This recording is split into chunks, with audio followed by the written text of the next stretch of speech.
ഞാൻ രാഹുലിനെ കാണുന്നതും പരിചയപ്പെടുന്നതും പ്രേമിച്ചു തുടങ്ങിയതും എല്ലാം അങ്ങ് തിരുവനന്തപുരത്ത് വെച്ചിട്ടാണ്. അവിടുത്തെ കവടിയാറും കനകക്കുന്നും മ്യൂസിയം ഒക്കെ നമ്മളുടെ ഫേവറേറ്റ് സ്പോട്ട് തന്നെയായിരുന്നു. ഇന്ന് രാവിലെ 5 മണിക്ക് എഴുന്നേറ്റ് ജിമ്മിൽ പോയപ്പോഴാണ് ഓർത്തെ, നമ്മൾക്ക് പണ്ടൊരു റുട്ടീൻ ഉണ്ടായിരുന്നു. ബാക്ക് ഇൻ 2019 ഇതുപോലെ രാവിലെ 5 മണിക്ക് എണീറ്റിട്ട് ഒരു ആവശ്യമില്ലാതെ ഈ മ്യൂസിയത്തിന് ചുറ്റും ഓടാനും നടക്കാനും ഒക്കെ പോകുമായിരുന്നു. He was an athlete at that time. ഇപ്പോൾ അത്ലറ്റിക് ഇഞ്ചറി ആയിട്ട് വീട്ടിലിരിക്കുന്നു.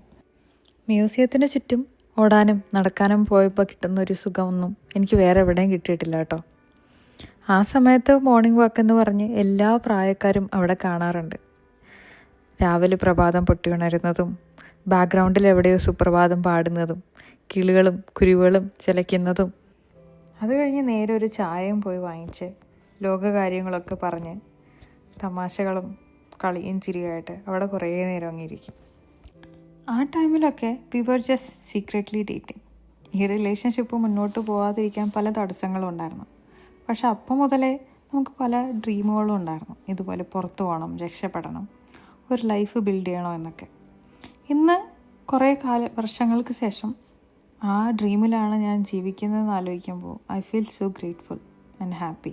After an year of living together ഒരുപാട് കാര്യങ്ങൾ പഠിച്ചു, ഒരുപാട് കാര്യങ്ങൾ തിരിച്ചറിഞ്ഞു.